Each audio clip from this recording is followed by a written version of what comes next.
टाळ्या, आवाज अजून मोठा पाहिजे. छत्रपती शिवाजी महाराज की जय. भवानी. नवरात्रोत्सवचा आई दुर्गा अंबाबाई याचा जागर सुरू आहे आणि या लाडक्या बहिणींच्या रूपामध्ये इथं दुर्गा शक्ती अवतरलेली आहे. सगळीकडे माझ्या भगिनी बहिणी, लाडक्या बहिणी एवढ्या मोठ्या संख्येने उपस्थित आहेत. त्यांचं मी मनापासून स्वागत करतो. त्यांना खूप खूप शुभेच्छा देतो.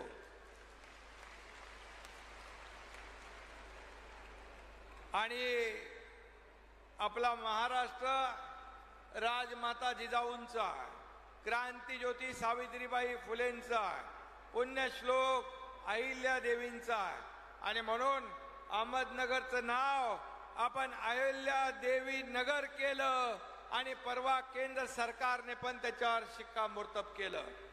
त्याचबरोबर या ठिकाणी आजचा हा कार्यक्रम जो आहे हा नारी शक्ती, आदिशक्तीचा सन्मान करणारा आहे. आज माझ्या अगोदर आपल्या दोन्ही उपमुख्यमंत्री महोदयांनी आपल्या ज्या योजना आहेत या योजना त्याच्याबद्दल माहिती दिली. हे सर्वसामान्यांचं सरकार आहे आणि या सर्वसामान्यांच्या सरकारमध्ये आज आपण जर पाहिलं तर मगाशी मला कलेक्टर साहेबांनी दिलंय की कुठे आहे रे बाबा, महिला सक्षमीकरणाच्या योजनेमध्ये एकूण लाभार्थी 26,51,000 आहेत. त्यापैकी महिला लाभार्थी आहेत 23,33,000. म्हणजे 88% माझ्या महिला भगिनी आहेत. आणि म्हणून संभाजीनगरच्या सर्व अधिकाऱ्यांना पण मी मनापासून धन्यवाद देतो.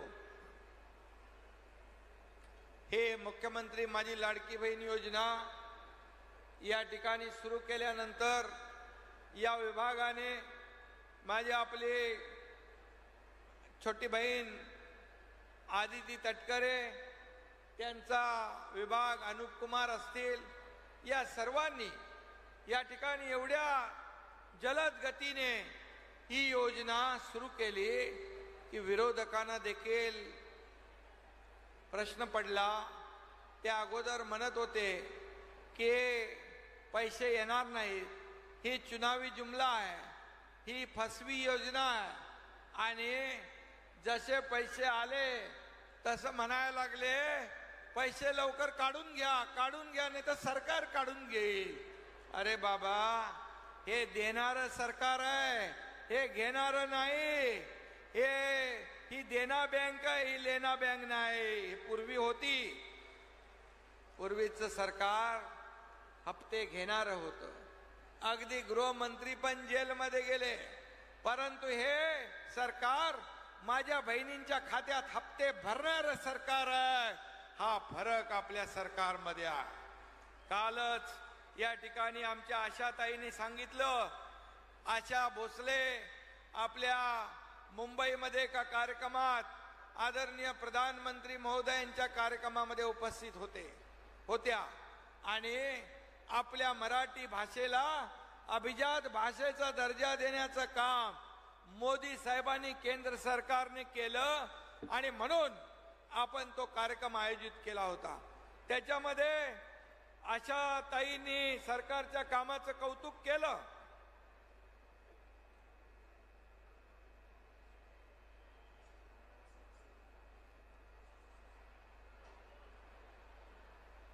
आशाताईंनी कौतुक केलं.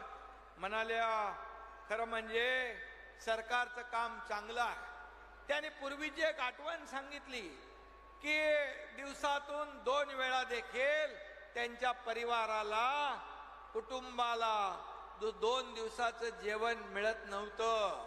सकाळचं दुपारी, दुपारचं संध्याकाळी, अशा प्रकारची त्यांची दिनचर्या होती.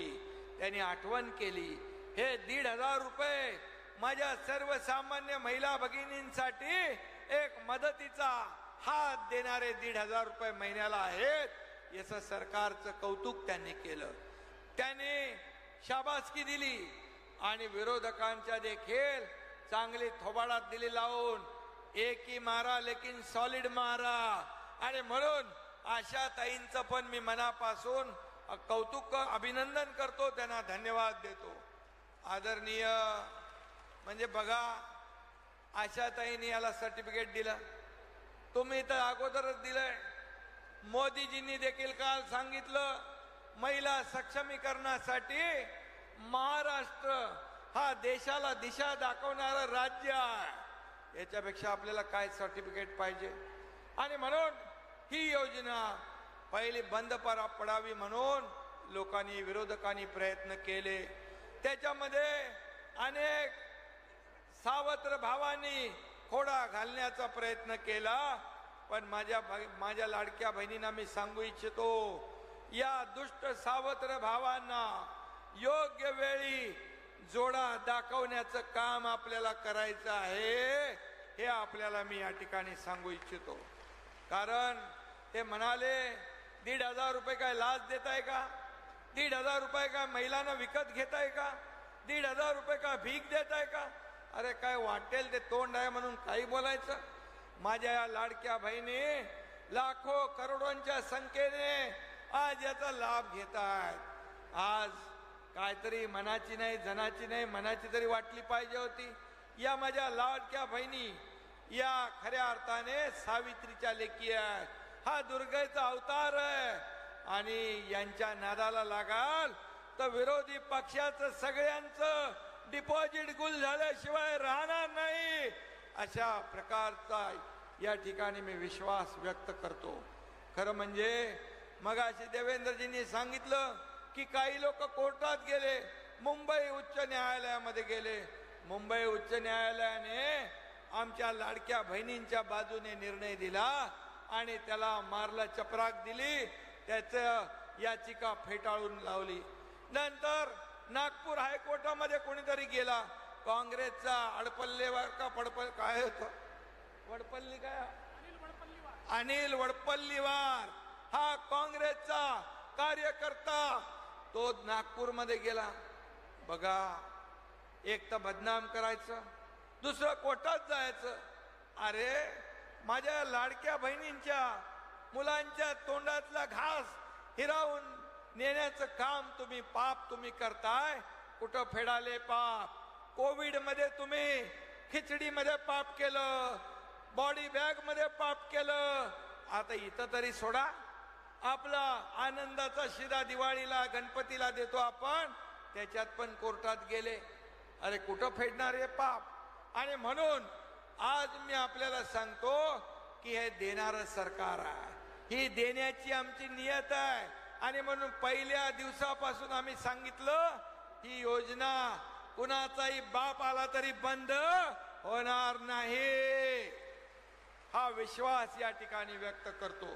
कारण याचे सर्व पैशाची तरतूद आम्ही केलेली आहे. फक्त निवडणुका डोळ्यासमोर ठेवून आम्ही हे काम केलेलं नाही, तर हे काम निवडणुका असू द्या नसू द्या आम्हाला तुम्हाला पैसे द्यायचे होते. कारण तुमच्या संसाराला हातभार लावायचा होता. आम्ही देखील गोरगरीब परिवारातून आलोय. मी देखील एक शेतकऱ्याचा मुलगा आहे, सर्वसामान्य कुटुंबातून आलोय. माझी आई प्रपंच घर महिन्याला चालवायची, ते मी बघितलंय डोळ्यांनी. आणि म्हणून आमचं जेव्हा सरकार आलं तेव्हा का आमच्या बहिणींच्या संसाराला हातभार लावायचा नाही, का करायचं नाही. आणि म्हणून ही योजना जी आहे ही कायम सुरू राहणार आहे. तुम्हाला मी सांगतो, या ठिकाणी आम्ही मगाशी अजितदादांनी सांगितलं 3 महिन्याचे पैसे आले, 3 महिन्याचे पैसे आले त्यांनी हात वरती केले. ऑक्टोबर नोव्हेंबरचे पैसे आले त्यांनी हातवर करा. हे बघा दादा, ऑक्टोबर नोव्हेंबरचे पण पैसे आले म्हणजे हे सरकार ऍडव्हान्स पैसे देणार आहे. हे सरकार ठेकेदारांकडून ऍडव्हान्स घेणारं सरकार नाही, हे देणारं सरकार आहे.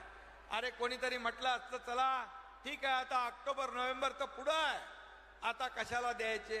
परंतु हे सावत्र दुष्ट भाऊ जशी आचारसंहिता लागेल कुठंतरी मांजर आडवं घालतील म्हणून आम्ही अगोदरच पैसे देण्याचं काम सुरू केलेलं आहे. यावरून तुम्ही लक्षात ठेवा की आमची नियत साफ आहे, नीती साफ आहे, देण्याची आमची इच्छा प्रामाणिक आहे.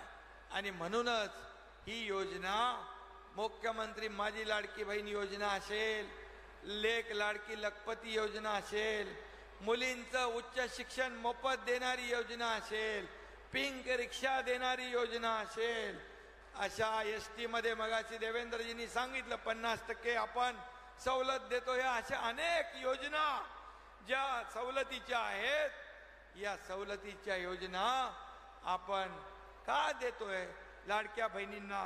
काही लाडक्या बहिणींनी काही याच्यामध्ये छोटा मोठा व्यवसाय सुरू केला, त्याच्यातून 1,500 मध्ये सुरू केला, 10,000 रुपये मिळाले.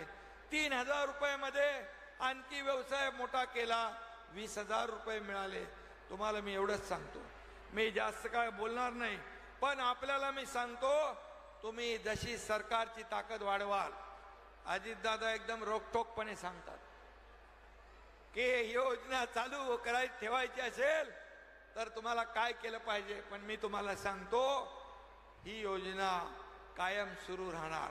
तुम्ही या सरकारला जेवढी ताकद द्याल, आम्ही तुम्हाला 1,500 वर ठेवणार नाही, 1,500चे 2,000 करणार, 2,000चे 2,500 करणार, 2,500चे 3,000 करणार. तुम्ही ताकद आणखी वाढवाल तर 3,000 पेक्षा जास्ती देताना देखील सरकार हात आकडता घेणार नाही. कारण हे तुमचे पैसे आहेत, हे जनतेचे पैसे आहेत, हे जनतेला देण्यासाठीच आम्ही इथं सरकारमध्ये आलो. आणि म्हणून तुम्हाला एवढंच सांगतो, या माझ्या लाडक्या बहिणींना, आपल्याला, तुम्हाला, आम्हाला लखपती झालेलं बघायचं आहे. या राज्यातल्या सगळ्या बहिणी लखपती होतील, त्या दिवशी तो दिवस आमच्यासाठी समाधानाचा आणि आनंदाचा दिवस असेल. आता मला आदितीने, माझ्या छोट्या बहिणीने एक चिठ्ठी दिली. या कार्यक्रमामध्ये काही गरोदर माझ्या बहिणी आलेल्या आहेत. त्यांचा निरोप आहे की आम्हाला माननीय मुख्यमंत्री आणि उपमुख्यमंत्री यांचे आभार तर मानतोच, पण आम्हाला गरोदर असताना 1,500 रुपये मिळतात, त्याचं औषध आणि आहारासाठी आम्ही वापर करतोय. त्यांनी तिघांनाही राख्या दिल्यात. माझ्या बहिणींना मनापासून मी धन्यवाद देतो, माझ्या त्या बहिणींचं मनापासून आभार मानतो. खरं म्हणजे हे सरकार सर्वसामान्यांचं आहे, गोर गरिबांचं आहे. आणि म्हणूनच मगाशी आपले देवेंद्रजींचं जे खातं ऊर्जा खातं आहे, त्या ऊर्जा खात्यामध्ये शेतकऱ्यांना 7.5 HP मोटर पंपाने शेती करणाऱ्या 45 लाख शेतकऱ्यांना वीज बिल माफ करण्याचा निर्णय आपल्या सरकारने घेतला. ते देखील आपण आज निर्णय घेतलेला आहे. आणि म्हणून तेही मिळेल बसा. आणि म्हणून आपल्याला एवढंच सांगतो की हे सरकार देणार आहे. आज आपण अनेक योजनांना आज इथे निर्णय योजनांचा घेतोय. माझ्या लाडक्या भावांना पण आम्ही सोडलेलं नाही. प्रशिक्षण भत्ता देण्याचा निर्णय आम्ही घेतला. 6,000, 8,000, 10,000 रुपये महिन्याला त्यांना मिळतात. आता ते ट्रेंड होतील आणि त्यांना नोकरी मिळेल. आज वयोश्री योजना आम्ही केली आणि वयोश्री योजनेमध्ये 3,000 रुपये ज्येष्ठांना डीबीटीच्या माध्यमातून देण्याचा निर्णय आपण घेतला. तो देखील निर्णय आपण घेतलेला आहे. आणि म्हणून असे सगळे निर्णय आपण या ठिकाणी घेतोय. याचं कारण या सर्वसामान्यांचं सरकार आमचं म्हणतो. आम्ही सगळे लोक आपल्यातले आहोत. आज विरोधकांना मी एवढंच आपल्याला सांगतो, 2.5 वर्षामध्ये विरोधकांनी महाविकास आघाडीने घेतलेले निर्णय, बंद केलेली कामं, बंद पाडलेले प्रकल्प याचा लेखाजोखा बघा. आणि 2-2.25 वर्षामध्ये या महायुती सरकारने केलेली कामं बघा. होऊन जाऊ द्या दूध का दूध आणि पाणी का पाणी. आम्ही जनतेच्या न्यायालयामध्ये आम्ही हे सगळं मांडायला तयार आहोत. फक्त भांडायचं त्यांना माहित आहे, आरोप करायचं त्यांना माहित आहे, खोटं बोलायचं त्यांना माहित आहे. लोकसभेमध्ये फेक नरेटिव्ह पसरवून तुम्हाला फसवण्याचं त्यांनी काम केलं. परंतु या विधानसभेच्या निवडणुकीत किती खोटं बोलले तरी माझ्या या लाडक्या बहिणी त्यांना बरोबर मुंहतोड जवाब त्यांना दिल्याशिवाय राहणार नाही. हा विश्वास या ठिकाणी आहे. कारण आम्ही सर्वसामान्य लोक आहोत. आम्ही फसवणार नाही. आम्ही खरं म्हणजे घरात बसून सरकार चालवत नाही. बाळासाहेब ठाकरे म्हणायचे, कार्यकर्ता घरात नाही, लोकांच्या दारात शोभून दिसतो. लोकांच्या दारात आम्ही शासन आपल्या दारी योजना नेल्या. 5 कोटी लोकांना लाभ मिळाला. आज देखील मी आपल्याला सांगतो, आम्ही सर्वसामान्य लोक आहोत. आज लोकांच्या दारात जाऊन लोकांची सेवा करण्यामध्ये आम्हाला समाधान मिळतं. आम्ही तिघही पण आमचं मंत्रिमंडळ काम करणार आहे. आज 24/7 काम करणार सरकार आहे. आज मी सकाळपासून रात्री पहाटेपर्यंत काम करतो. दादा देवेंद्रजी देखील जे काम करतात गेले 5 वर्ष मागचा अनुभव मुख्यमंत्री पदाचा त्यांनी वापरून या ठिकाणी आज आम्ही तिन्ही लोक, दादा पहाटे लवकर उठतात, मी रात्री उशिरापर्यंत पहाटेपर्यंत काम करतो. देवेंद्रजी करतात, दादा सकाळी पहाटे लवकर उठून काम सुरू करतात. म्हणजे 24 तास ही सगळी टीम काम करते आहे. 24/7. आम्ही घरात बसून राज्य चालवत नाही. आम्ही फेसबुक लाईव्ह करून राज्य चालवत नाही. फेस टू फेस काम करतो. त्यांच्या शेतात जातो, माझ्या बहिणींचं दुःख ऐकतो, त्यांचे अश्रू पुसण्याचं काम करतो. आणि म्हणून तुम्ही आमच्यावर आरोप करता प्रत्येक वेळेला. काही नाही, सरकार आल्यापासून आज पडणार, उद्या पडणार, परवा पडणार. काय त्यांना ज्योतिषी भेटलाच नाही खरा. माझ्याकडे मागितला असता तर मी पाठवला असता. आणि म्हणून सरकार अगोदर मजबूत होत गेलो. आणि पूर्ण तुमच्या आशीर्वादाने हा कार्यकाळ आम्ही पूर्ण केला. फक्त कार्यकाळ पूर्ण करत नाही तर आतापर्यंतच्या इतिहासामध्ये बंद पाडलेले महाविकास आघाडीने प्रकल्प आम्ही सुरू केले, उद्योग आणले. आज उद्योगामध्ये महाराष्ट्र पहिल्या नंबरला. आज परदेशी गुंतवणुकीत महाराष्ट्र पहिल्या नंबरला.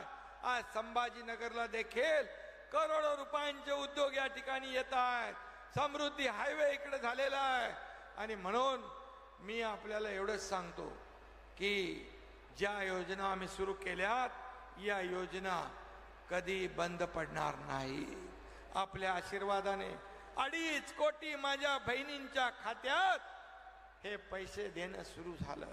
आणि म्हणून तुम्ही फक्त एवढंच काम करा. हे दुष्ट सावत्र भाऊ ज्याने तुमच्या योजनेमध्ये खोडा घातला, यांना सगळ्यांना बरोबर लक्षात ठेवा. आणि खऱ्या अर्थाने आज दसरा येतोय, दिवाळी येते. माझ्या सगळ्या बहिणींना एवढंच सांगतो, दिवाळीचा दिवा पेटवा, अंधार सगळा जाऊ द्या. माझ्या बहिणींनो, तुमची दिवाळी गोड होऊ द्या. सगळ्यांना दसरा दिवाळीच्या या ठिकाणी शुभेच्छा देतो. आणि पुन्हा एकदा मी आपल्याला एवढंच सांगतो, धन्यवाद. गेल्या 2.5 वर्ष कोणी थांबा ना बाबा, 2.5-2.25 वर्षात केलेल्या कामाची तुमच्याकडून फक्त आम्हाला पोच पावती पाहिजे. बाकी दुसरं काही नको. तुमचे आशीर्वाद पाहिजे. तुमच्या या भावांच्या पाठीशी तुम्ही खंबीरपणे उभे राहा. सरकार तुमच्या पाठीशी खंबीरपणे उभे राहील. आणि म्हणून पुन्हा एकदा आपल्या सगळ्यांना मनापासून खूप खूप धन्यवाद. जय हिंद, जय महाराष्ट्र. धन्यवाद. खूप खूप आभार सर. सगळ्यांच्या वतीने आपले आभार व्यक्त करते. आणि यानंतर आपल्याला विनंती करते की मुख्यमंत्री लाडकी बहीण योजनेसंबंधी माहिती विषयक महाराष्ट्राचे लाडके भाऊ मराठी आणि महाराष्ट्र